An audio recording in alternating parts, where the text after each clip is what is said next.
Welcome to issue 303 of Critical Encounters, a podcast about Marvel Champions, a living card game by Fantasy Flight Games. Here, we take a good look at that most critical piece of the game, the encounter sets. We'll discuss those poorly understood characters, unfairly labeled villains, and their various plans to shape humanity and benefit the planet, as well as those so-called heroes intent on thwarting them. I'm one of your hosts, Daniel, and joining me tonight is Steve. How are you? I am doing well, Daniel. How are you? Oh, I'm okay.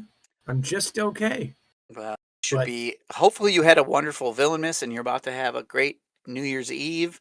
So excited. Oh, is that where this is falling in? That's where this show comes in. Yep. Okay. And also existing in the future with us, Steve, is our dear friend, Scott. How are you? I am doing very well. So much better now that I'm here with you.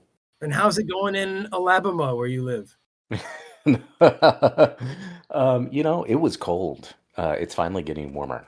Mm-hmm. It was cold. What was it, like 70? No, it was like 15 degrees. Yeah, we got 20 something here. Yeah. I didn't think it'd be that cold down there, but okay. Normally That's it's not. cold. Apparently climate change is a thing. Oh, okay. What? Yeah, all those minions with our weather machine are doing their job. So yes, indeed. I don't know to what ends, but they're working at that machine. Scott must be referring to that mythological thing called science. Anyway, welcome, Scott. Good to have you. Thank you. Wonderful to be here. Hey, Daniel, it's been a while. Yeah. I'm kind of curious. I haven't had a chance to talk with you for a while. What's on your mind tonight? Oh, well, I have frequently mentioned this fella, and I respect him greatly. I want to give a big old thank you. So I guess I'll back up. What's on my mind tonight, Scott, is gratitude. And here, this is to my respectful dissident friend, John Powell. Now we've mentioned John Powell many times on this show. He is a wonderful fella who has taken me to task in the most respectful and wonderful ways, and I admire him greatly. But it's time to thank him for his contributions to our Patreon. John is a fellow traveler with us in the Patreon world, and so thanks, John. You probably didn't know this, but you bravely accepted the position of villain coffee temperature tester. Now we get a lot of coffee. We consume a lot of it because we're up 24/7, right, Steve? I mean, like we don't. Yeah, we don't. A true villain never sleeps. I mean, like what? How do we got to keep these gears rumbling? So, John has sipped every commander's coffee to make sure it's exactly like lukewarm menace, and really he only gets burned 12, 13 times a day.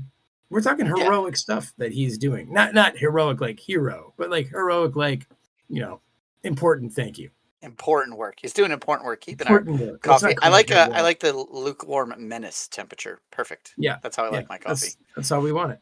Yep. So, John, thank you. It's great to have you in this community. We've said it before. I'll say it again. So appreciate you, John Powell. Yeah, thank you to John and to all of our patrons. If you're a patron and we haven't thanked you, stay with us. It's coming. We have a list. We're working our way. We're just a little slow. So we are a little slow, and I think you mean that in a number of ways. In every way possible. In every way possible. Mm-hmm. Today we're a little bit ahead of this the curve here, I think, because we've been working on this Loki pack, and I think we got to keep going with it, right? Whew, okay. Yeah. I mean, I've only personally talked about Loki 27 times. That's why we're not going to have you talk about Loki tonight. Oh, really? We're going to make Scott do some work so then you can critique his Loki. Oh, okay. Now, Scott's going to probably do one of those little end run around, like, actual my knowledge and talk about, like, comics or something. Yeah, I hope that is what he's going to do. Indeed. Yeah, see? It's that Loki. I don't know anything about that one. Yeah, so let's do... Except the stupid horn helmet that no one would ever wear. Nobody could possibly wear. We're going to do the God of Lies Part 1 tonight. We'll talk about Loki and some more lore, and we'll look at all the setup and the cards. So why don't we, Scott? Why don't we talk about Loki in Marvel? And we assigned you that task. So take it away, man. All right, let's talk Loki. I'm not going to talk about all Loki because we did actually talk about Loki in the comics a long time ago when we talked about Thor's nemesis minion. And I think you even had a special guest on from the Side Scheme podcast back when that was a thing to talk about the original Loki. And he kind of talked about some of the various themes and general backgrounds of Loki. I'm going to look a little bit more at some of the specific comics that maybe inspired this set and some of the things that came into this set as far as Loki goes, because Loki has been everything in Marvel Comics. Much like in Norse mythology, he's been a man, he's been a woman, he's been dead and come back to life, he's ushered in Ragnarok, and sometimes he's been the things that's prevented disaster for the heroes or for the gods. So Loki's kind of a enigma and a strong core figure through all of Marvel Comics. For those of you who don't remember, Loki goes way back to the very beginning of some of these comics with the first appearance of Thor. And he's the reason the Avengers were started in the first place. And that's true both in the comics and in the MCU. That the threat of an external power like Loki is one of the driving forces for the creation of the Avengers. There's even a whole comic arc built around the Avengers across the multiverse. And Loki is the fundamental figure that always brings the Avengers together in all these different universes. So he's a very central figure in Marvel Comics, both for good and for evil. So to try to talk about everything for Loki would be impossible. Yeah. A task that even I, in my Herculean strength, would never dare to undertake. Wait, you're mixing your Wow. myths. You're mixing your myths there. I like to borrow from different mythologies. Thank you. Yes. Okay. Even as a, I don't know, what do we call Thor's feats? Lifting, even I, who might lift the very tail of Jormungand, cannot undertake this task. So what I am going to do is talk about a couple of specific comic runs. So we talked to Michael Boggs, well, the episode just recently aired, but like last week, about the inspiration for some of this, and he mentioned the War of the Realms, which was a comic run that Malekith is actually the big bad guy. He's the king of the Dark Elves. But Loki plays a fairly big role in that, and it's this big intergalactic battle. But several years before the War of the Realms, there was another Thor run called Thor Disassembled, and this has to do with Thor having lost his hammer. He's no longer worthy, and Loki is thinking, well, how can I turn this to my advantage? As Loki, a good villain, regularly does. And he spies the mold that they use to make Mjolnir. And it's a special mold. It's imbued with the power of Odin and Odin's magic. And he wants that. He thinks if I have that, I can make hammers with it. And some of that power is going to carry over into the hammers, and I can make all my underlings. I can give them these Mjolnir knockoffs, which is what Thor was using anyway, was a Mjolnir knockoff, much like Beta Ray Bill and Throg. There's a bunch of them out there. Well, he succeeds. He ends up getting his hand on it, and he lays waste to Asgard. And that is where a number of these figures, like the Mangog, that's where I saw them pop up the most. We get to see the Mangog. We get to see Ulik. We get to see Fenris. We get to see so many of these different heroes. Not all of them. Malekith, for example, isn't in there. We see him in the War of the Realms. The Minotaur isn't in there. We see him in the War of the Realms. So there's kind of some crossover between the two. The set we're going to talk about today isn't drawn from one or another. But in that particular one, Loki wins. He takes Asgard. Yeah. He comes in with his hammers, right? So he shows up in the fingernail boat that Baldur is supposed to fly, that he's stolen out of hell, and he shows up with Ulik and there's like a giant troll who's also got a hammer, and Fenris has a hammer, and they come down and they smash Thor and all of his friends. They break Thor's hammer, They take off Sif's arm. They kill Hogan and Falstaff, maybe, of the Warriors 3. It's chaos. Nobody can stand against these figures empowered with the power of Thor and his hammer. And Thor is driven off. He's cast aside, and they take over Asgard. And All right. Loki lives happily ever after. The end. The end. The end. We never see Loki again. Yeah, unfortunately, I wish that were true. Sadly, Marvel doesn't like to let the villains win. And of course, Thor, even though he's been savagely defeated, was thrown into the water, about to be swallowed by some Leviathan creature under the sea, calls upon the power of his hammer, finally realizes that being unworthy was the point all along, that he needed to realize that he wasn't worthy in order to be worthy. Some of these weird paradoxes of truth, right? And he is re-empowered with the power of his hammer. He manages to cast himself using the hammer through the Bifrost to another place. He eventually finds his way to the World Tree, hangs himself on the World Tree, does everything that Odin does and a little bit more. Can't just hang himself. He has to die on the World Tree. He doesn't give up one eye. He gouges out both his eyes. It's a real fun time for Thor. Sounds like it, yeah. And in the end, he comes back with so much power. He comes back with the knowledge of the Allfather, so the Odin Father power. So Thor becomes the Allfather for a brief period of time, and with that knowledge and power, he's able to overthrow Loki and cast him back out of Asgard. And Loki's short realm is ended. But I think what's interesting is that the entire time when he gets there, when he gains control over Asgard, it turns out that Loki, there was like more evil force behind him. And he's like, look, I just wanted to be in charge. And I think that's one of the things that came up that is so core to Loki, is that even when he's the bad guy, he's not downright evil, right? He's looking for something that can be his own. And we see that come up again in the War of the Realms, where he's kind of forced to work with Malekith. And when push comes to shove, he's not all that villainous, unfortunately. He stands up against Laufey. He cuts off Laufey's arm, and then Laufey eats him. Oh. And so once again, as I said, Loki dies a lot and then comes back a lot. So maybe we'll revisit later about what happens specifically to Loki in the War of the Realms. But let's just say that his journey doesn't end there. Okay. Even if it does take a rather unfortunate route through his father, literally.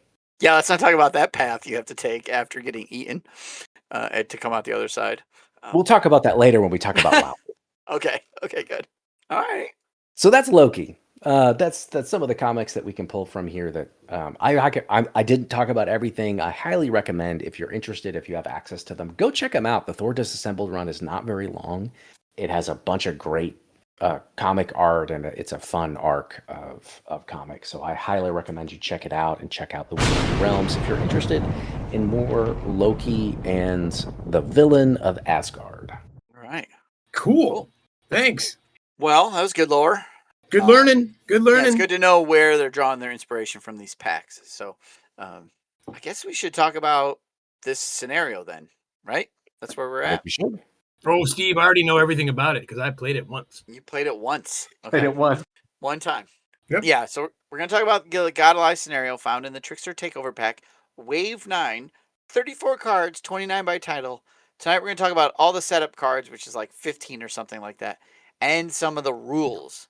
Okay. So I think maybe we could talk some rules first, then we'll look at cards, and then we'll do another piece of lore as we get down towards the bottom.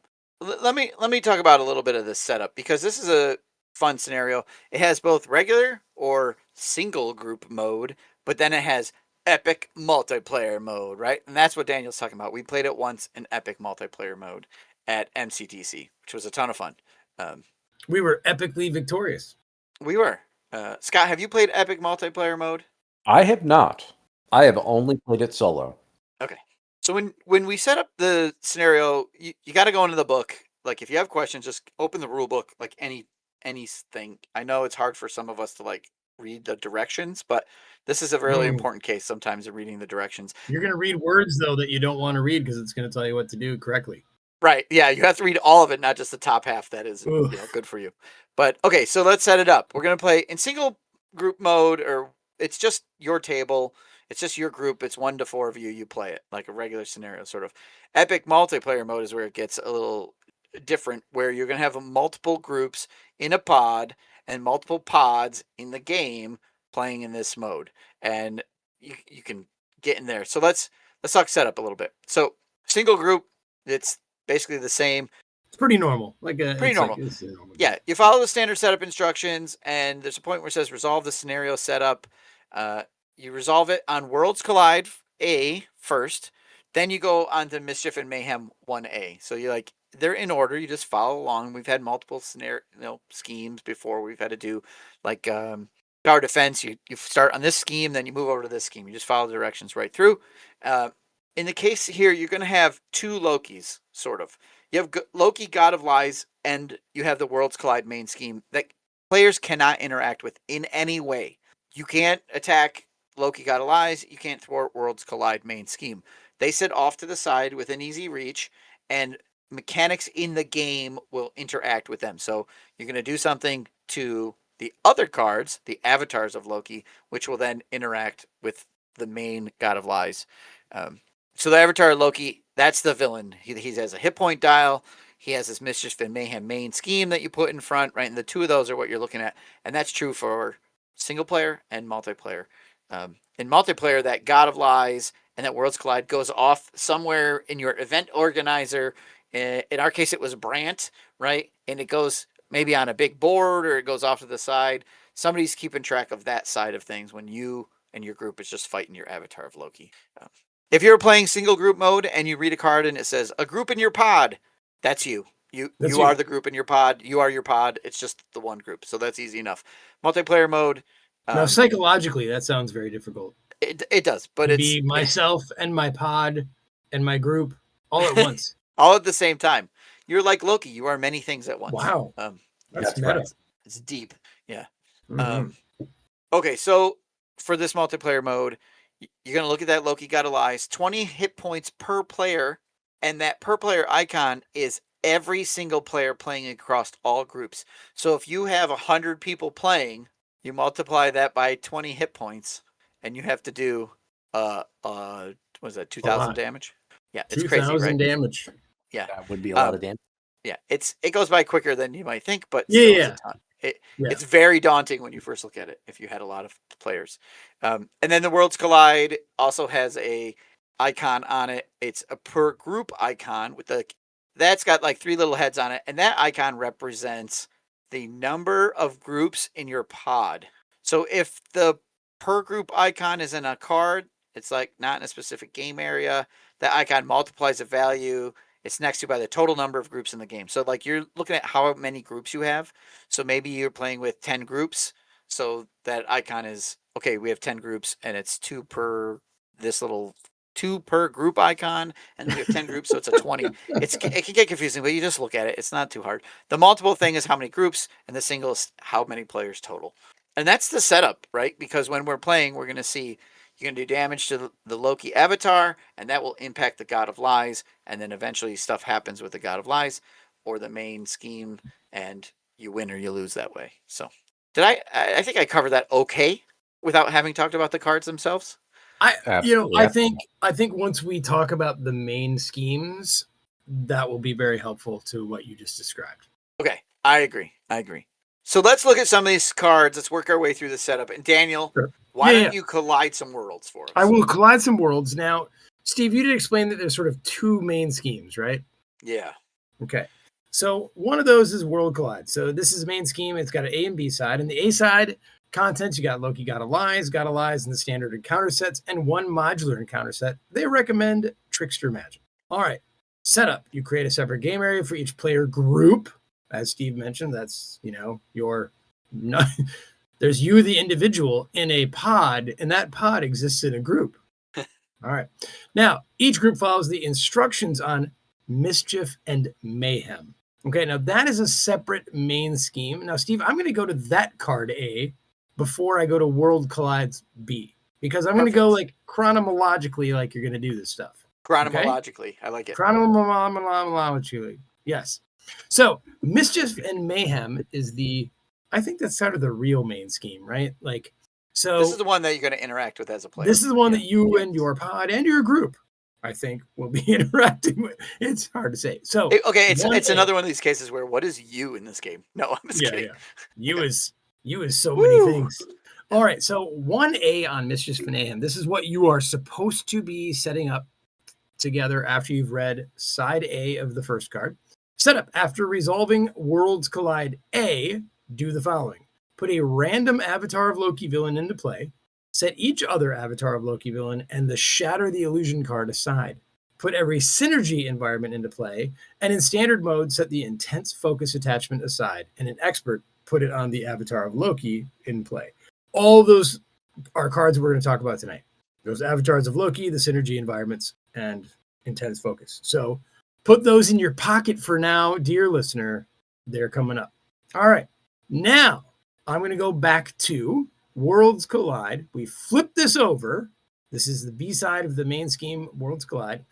Maxes out at 2 threat per group. So in Steve's scenario where we had 100 groups, that's 200 threat. All right. Now, each player icon on Loki God of Lies counts the total number of players in all game areas. So this is basically going back to that rule book, Steve, that you started, right? So telling you what an individual player icon means and what the group icon means, right? Cards cannot affect this scheme, this World Collide scheme, or Loki God of Lies unless they refer to those cards by title. And then if World Collides get completed, the players lose the game, all players. Okay, so that's sort of like one main scheme.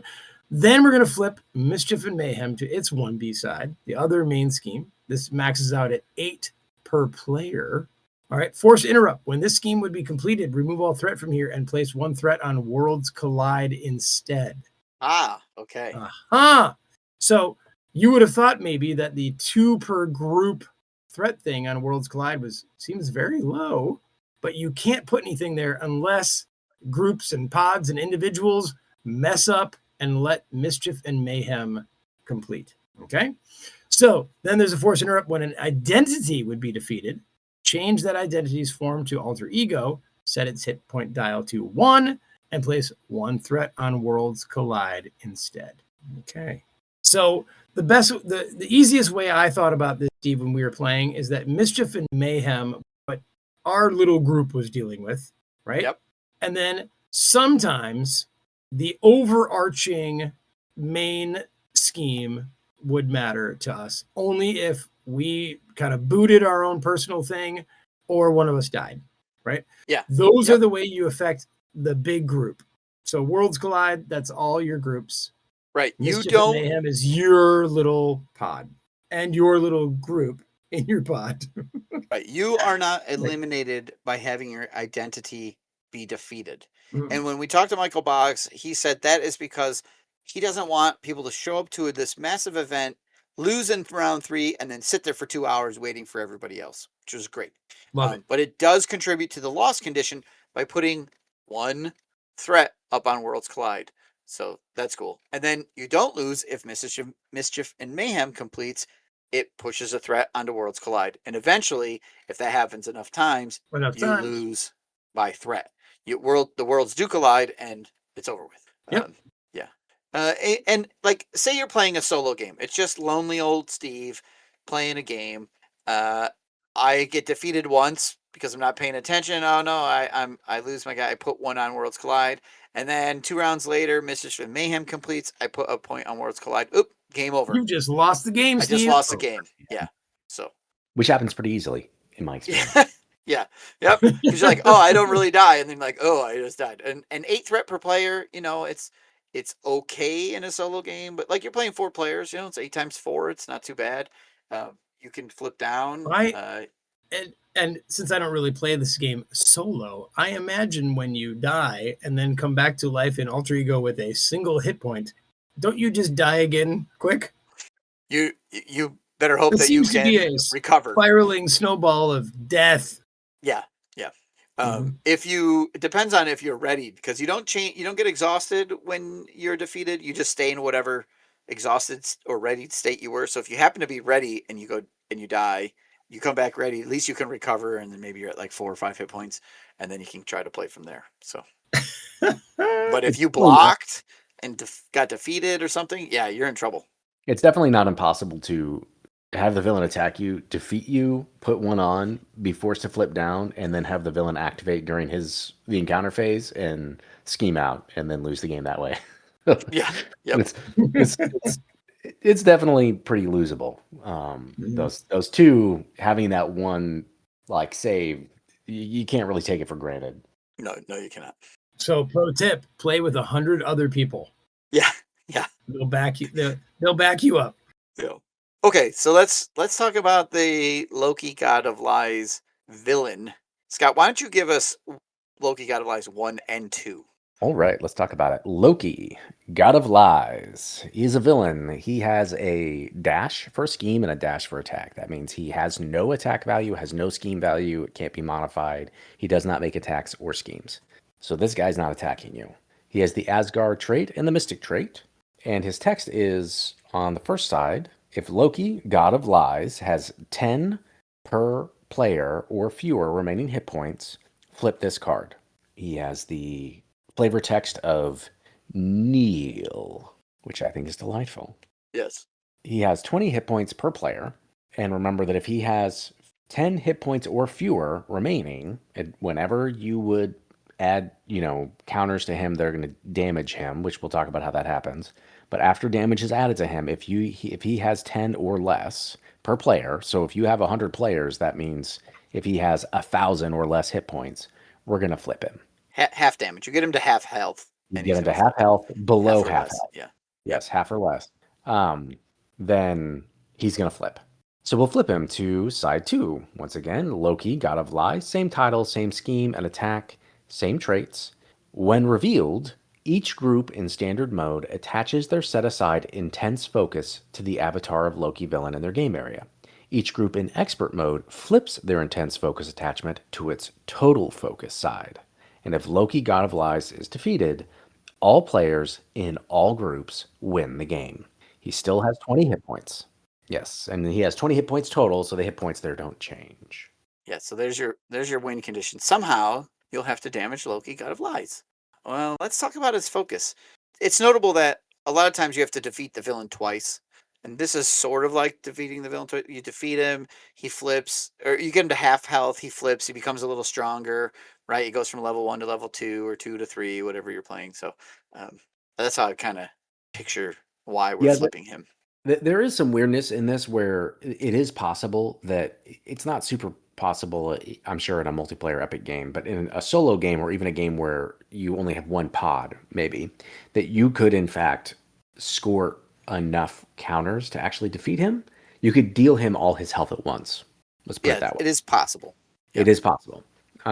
So you may not flip him to a second form, but generally speaking, he's going to flip to a second form at some point. All right. Why don't I read about this intense focus card next, since we have just referenced that. So intense focus is an attachment. It gives, and this is going to go on your Loki avatar, which is the one you're going to interact with, and it'll give Loki +1 scheme, +1 attack. It is a condition trait with permanent. The avatar of Loki villain gets 2 hit points per player and gains steady. When revealed in standard mode, discard the top 2 cards per player of the encounter deck and the top 5 cards of each player deck. So it kind of accelerates towards decking out and makes your avatar of Loki a little beefier. It's pretty funny when you hit somebody for 1,000 damage and then they immediately heal 200 back. Yes. Well, this too. That's cool. Well, this too goes on your avatar of Loki. It doesn't go on the God of Lies, but it is like It's like... All right. So in standard mode, after God of Lies flips, the intense focus comes out. In expert mode, it starts in play, and then in expert mode, you'll flip to total focus, and that's the backside of intense focus. Again, it is an attachment that will go on your avatar of Loki, +1 scheme, +1 attack, 3 hit points per player bonus to your avatar, and steady. With the when reveal, discard the top 2 cards per player of the encounter deck and the top 5 cards of each player deck. Find Dark Scepter and reveal it. If Dark Scepter did not enter play this way, give the avatar of Loki villain a tough status card. So yeah, he gets a little stronger. He gets a spear out or a scepter, and makes him just a little bit tougher. Dang. Okay. Yeah. Indeed. All right. The key to this whole thing is you're like, what do I get to fight? And let's fight something, shall we? So we have 4 avatars of Loki. Let's work our way through. Daniel, you feel like a rascal. I do all the time. Let me tell you about the avatar Loki the Rascal. He's got 1 scheme and 1 attack. They are both with an asterisk. He's got the avatar of Loki trait. Forced response. After you resolve a boost card during Loki the Rascal's activation, if that card is a treachery, either deal it to yourself as a face down encounter card, or spend 1 resource of any type. Then force interrupt. When this villain would be defeated, place 5 per player shatter counters here and flip this card instead. Oh, and he has 15 hit points per player. And again, that is the people in your group, 15 hit points. And he won't heal 200. He'll just heal 2 per player in your group when you flip, when the main Loki's half dead. So once you have hit this guy for 15 per player, you flip him into his backside, and that is Fading Figment with null scheme and null attack. It's an illusion. When revealed, shatter the illusion. See the set aside Shatter the Illusion card. Steve, we should probably talk about that. Yeah, next. We will. Choose a group in your pod, then place synergy counters on their unified front environment equal to the number of players in their group. Okay. So Steve's going to tell you about Shatter the Illusion right now, but basically all these cats are going to have this kind of thing where once you beat him, you flip him to something that will say Shatter the Illusion, and you'll get a little bonus for it. And the bonus will change depending on which avatar. But Steve, let's skip right ahead, please. Can we to Shatter the Illusion? Yeah. When a Fading Figment is revealed, follow these steps to shatter Loki's illusion. 1.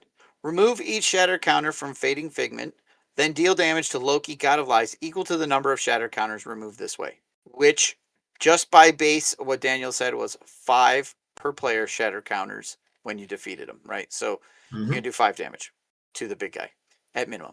All right, number 2, swap the Fading Figment in play with a random set-aside villain avatar of Loki side face up, then set the hit point dial of the avatar of Loki villain to its printed hit point value. And they're all 15 unless, he has his focus attached to him, 15 per player. 3, and this is the one that sometimes might get forgotten, deal each player a face-down encounter card. Don't forget that part. I forgot that part before. So, speaking from experience. You're like, oh, I flipped them. I'm moving shatter counters. I'm getting bonuses on my environments. Cool. I swapped my Loki avatar. Oh yeah. Stop you also reading now. No, stop reading at 2. Yeah, no. We'll go on to 3. Get that encounter card. Steve, why? Yeah, it's impactful because, all right, let's talk about like a basic 2-player game. Okay. Basic 2-player game. Loki the Rascal has 30 health on him. You do 30 damage to him, you and your partner, right? You do 30 damage to him. That means you're going to push 10 shatter counters onto Loki, God of Lies. Now, Loki, God of Lies has 40 health. You moved over 10. Okay, so you have to do that. So he's a quarter dead. Yeah, you have to do that 4 times. And which means if you do that just bare minimum, each time you're getting an encounter card, that's 3 additional counter cards because the 4th time you've won. So really, it's 3 bonus encounter cards that you end up with. So there is a mechanic in here where maybe Loki will have more shatter counters on him than the base, right? And obviously we'll talk about that when we get to him. That's there you go. That's like your basic workflow here. It does feel like a lot sometimes. But what's interesting, it seems like it has a lot of moving parts, but they interact incredibly intuitively, right? Like, yes. So I do like it for that. Like, you can really overcomplicate. Right. You put those two things off to the side. You don't look at them. You fight your Loki avatar in front of you. When you defeat it, you follow the directions. Flip it. Do this. Do this. Do this. Do this. Moving on. Right. And boom. Yeah. Yep. And when you play multiplayer, it's just the numbers are that much larger. It's only a question of kind of degree, really. Scale. Yeah. But there's parts of this that make it that epic is the way to play it. I will get there when we start talking about these synergies and stuff. Yeah. All right. Well, Scott's a miscreant. He sure Right? is. Yeah. Indeed, I am. Let's talk about Loki the Miscreant. B1, 1 scheme, 2 attack. He is an avatar of Loki. He has a forced response. After you resolve a treachery, place 1 threat on the main scheme and 1 threat on a side scheme. His forced interrupt is when this villain would be defeated. We'll place 5 shatter counters here and flip the card instead. And then we flip over back to a fading figment. The fading figments all have the exact same text. So Loki the Miscreant has 15 hit points, Well, just like the last one. Not totally the not same. totally text, the same. because there's slightly these different. synergy cards. There is that you place. Yes. So the big difference is in the synergy tokens, where the synergy tokens are going to be placed. So it's he still has no scheme, no attack, and the when revealed. But when you do the after you do the shatter illusion, you're going to choose a group in your pod and place synergy counters on the mounting resistance environment, right? So not the unified front environment. So this time it's mounting resistance equal to the number of players in their group. Right. Awesome. Okay. So Steve, you're a bit of a knave. I am. And I have 2 scheme, 1 attack, Avatar of Loki trait. After you resolve a treachery, deal 1 damage to your identity and 1 damage to an ally you control. When you defeat them, 5 shatter counters per player. You shatter the illusion, and this one is putting counters on the domineering force environment equal to the number of players in that group. Cool. 15 health per player. Yep. Okay. Well, let me tell you about the last avatar. This is Loki the Wretch. Oh, I was hoping Daniel would take up the wretch. So of course. I mean, among the 3 of us, who's who's the most wretched? Who's most wretched? Yes. Who's the most wretched? So the Loki the Wretch has 1 scheme, 1 attack, both with an asterisk. His force interrupt is when Loki the Wretch activates against you. Discard the top card of the encounter deck. If a treachery was discarded this way, Loki the Wretch gets +1 scheme and +1 attack for this activation. You beat him up, 5 shatter counters, flip it, and the synergy there is feigned retreat, equal to the number of players in your group. All right. Okay, so That's those. all of these Lokis interact with treachery cards, which is totally cool based on like the Nemesis that deals with treacheries and the other Loki that deals with treacheries. Do you guys have one of these ones that when you're playing you don't like pretend you're a hero?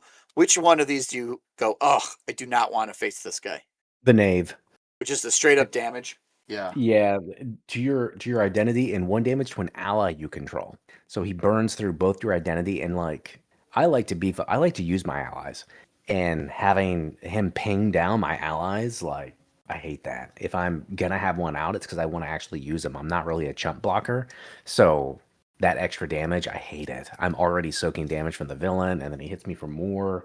No, thank you. I get that, but boy, does the synergy card that goes with this, is it useful? Oh yeah, we'll talk about that. So that's the thing we also have to think about when you hate these guys, right? So I'm not a huge fan of Loki the Miscreant because I don't like yellow cards that take care of threat. Yep. Right?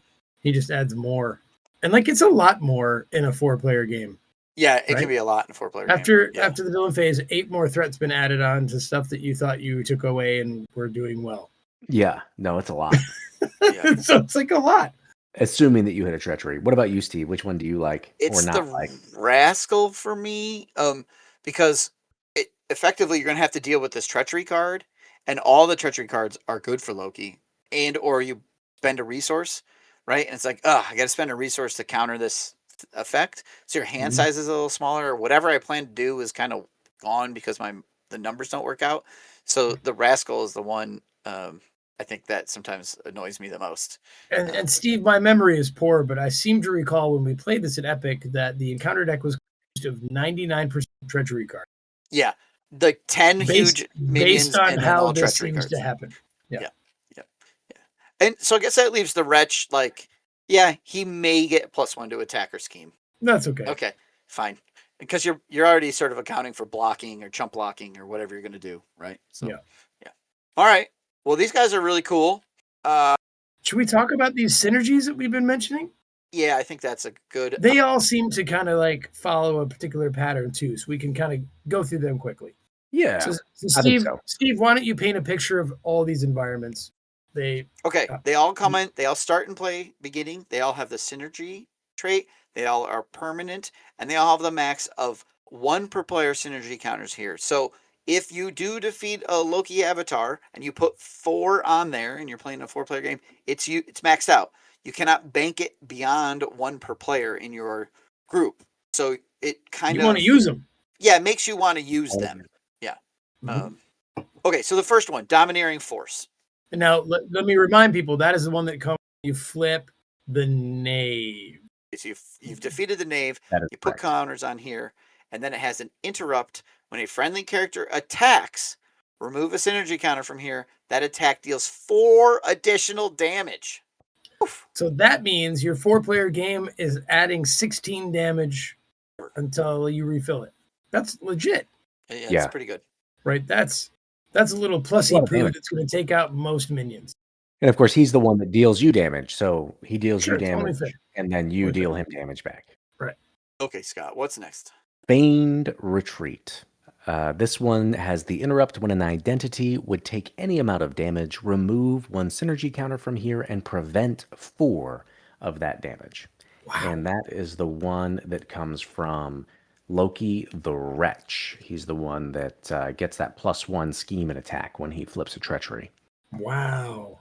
So Wow. prevent 4 damage. So it's really like up to 16 health Yeah. if it's maxed out.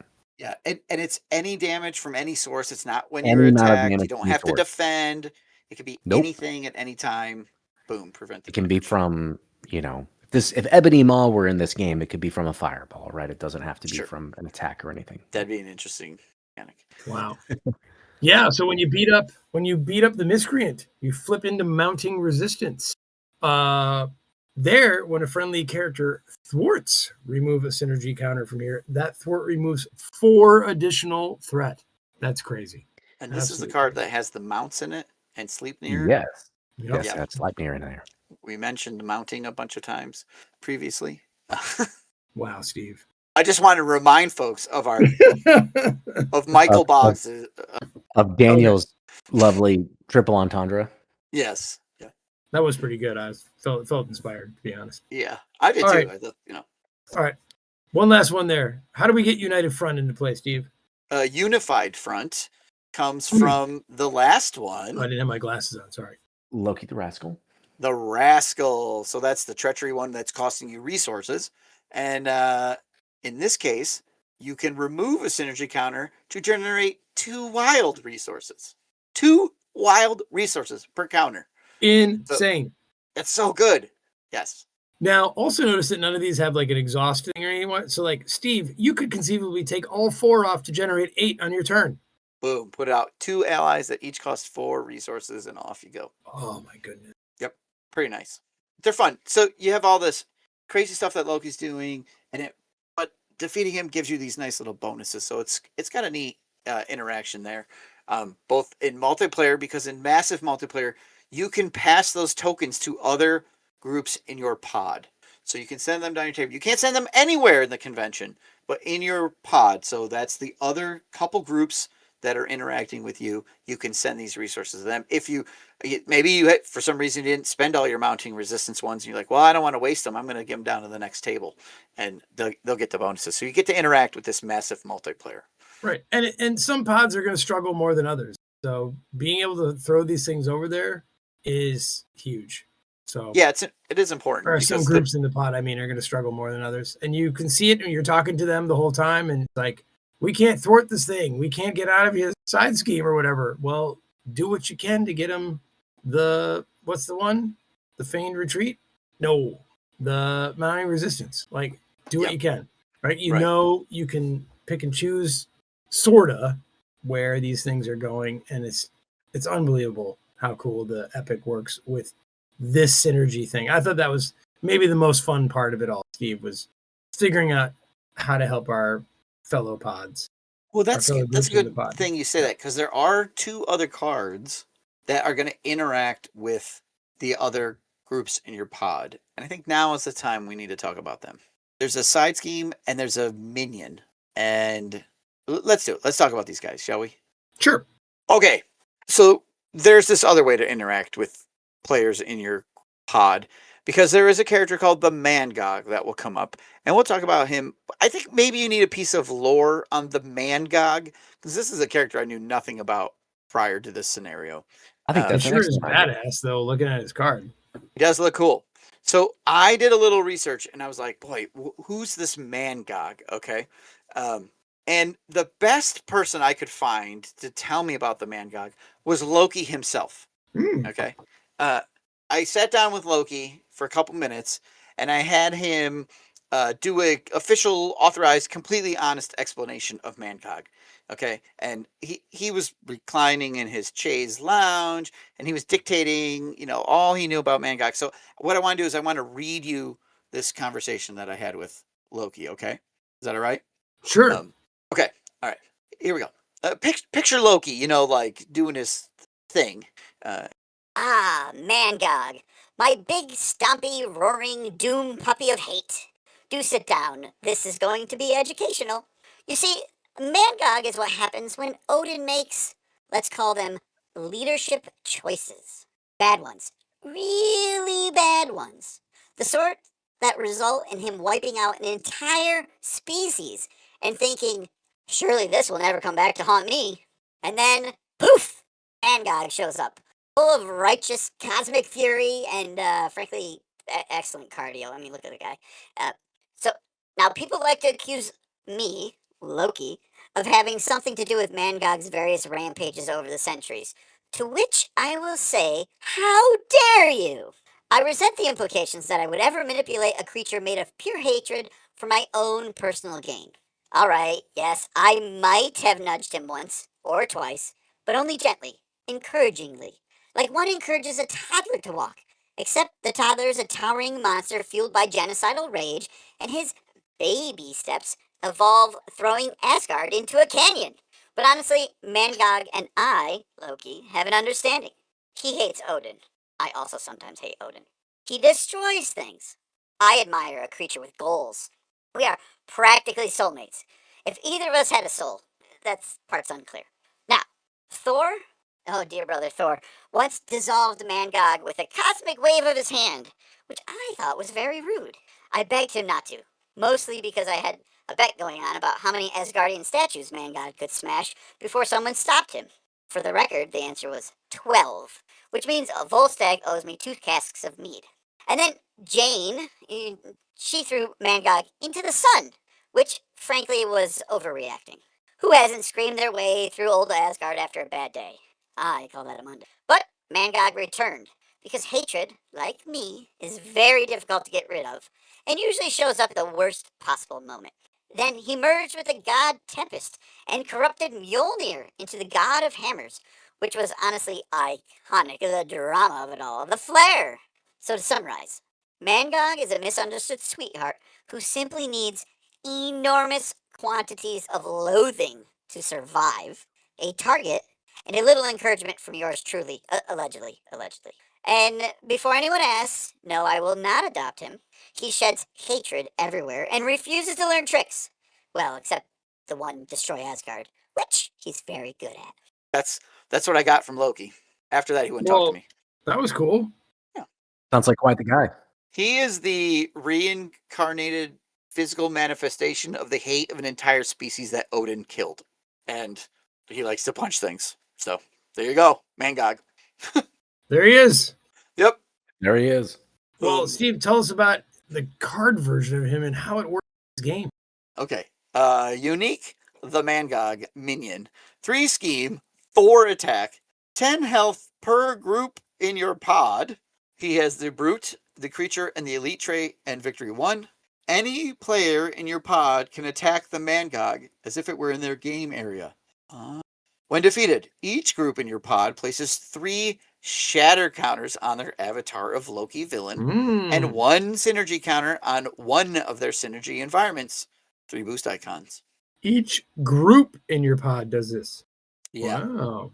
So That's a lot of shatter counters. Yeah. Yeah, he's contributing to your win condition because he has, let's say you have 3 groups, 30 hit points. Yep. Yeah. Well, and he gives you a synergy counter of your choice, right? Each pod gets to choose which one they want. Yep. Mhm. So Just one Um, total. just One one, total. but one Yeah. per pod. And you get to do this trick 3 times. Yeah, if you had Like, 3 assuming groups. you're in a 3-pod group. Yeah, because So- this card is in every player. This card is in every encounter deck, so it Right. could show up for every single group, which is And I pretty feel good like for that had to Magog. go, Steve, right? Yeah, I remember Tommy's group got him. I feel like And 2 of us were fighting this guy at the same time. Yeah, and we pushed a ton of damage down there because that was the kids' table. We're like, oh, we better help them out because we sort of left them to their own devices on the next card, which we probably should have helped them out on, but we didn't quite. We weren't really synergizing at the moment, but they got. Let's the next just say, card. I think Loki liked our pod. Yeah, we were helping. We were helping him, especially when I turned into Dark Phoenix. But yeah. All right, Daniel, give us the last card for tonight. So just like there's a minion that all the pods in a group can interact with, there's also a side scheme, Door Between Worlds. Victory 1 here. This one shows up with 7 threat per group in your pod. Any player in your pod can thwart Door Between Worlds as if it were in their game area. When defeated, each group in your pod places 3 shatter counters on their avatar of Loki and 1 synergy counter on one of their synergy environments. Well, that sounds familiar. Awesome. But unlike the man god, this thing comes with +1 acceleration, a crisis token, or icon rather, and the hazard icon. Ugh. Yeah. Got a little bit of everything. So this one's got to go. That's 21 threat on it in a 4-pod or game. 3-group pod, right? So 3-group pod. Yep. 28, yeah. yeah. 28. And you're sitting there, and if none of your help you, your other main scheme is going to climb fast. Yes, it is. It's got that crisis and a hazard. I mean, you've got to get rid of this ASAP. This cannot sit. Otherwise, it's just going to wreck your game. Yep. Yeah. But again, you'll deal with that 3 times if you've got a 3-group pod. So Yep. I like the art on this. You have like this Draugr coming from wherever into like, let's assume that's New York City because that's the way that it works. Yeah, It's actually looks like in LA or something. It's got palm trees in the background. Oh yeah, okay. Hey, look at that. Oh, it's probably somewhere in South America because that's the whole comic book run. But, Oh, fair. yeah. Okay. Cool setup, cool idea, cool build to this. A lot going on, but in the end, there are reference cards. The rule book is helpful. If you just follow the steps, read all the way through each step, it's not too bad.